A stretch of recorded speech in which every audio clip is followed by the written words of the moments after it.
Почему таблетки для кашля называются таблетками от кашля? В состав таблеток от кашля входит трава термопсиса. Это растение обладает отхаркивающим действием.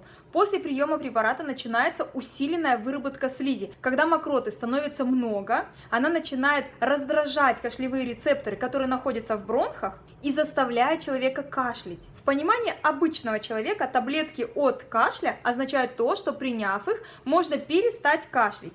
Но по факту после приема этих таблеток человек наоборот усиленно начинает кашлять. Какой можно сделать вывод? Лучше всего это лекарство подойдет тем, у кого хороший кашлевой рефлекс. Уже есть мокрота, то есть кашель влажный, но ее мало. Увеличение мокроты в этом случае поможет быстрее очистить легкие от слизи, как следствие перестать кашлять. Мукалтин, кстати, тоже относится к этой группе препаратов. А в следующий раз я расскажу вам о том, почему мукалтин не такой уж и безобидный. Берегите себя!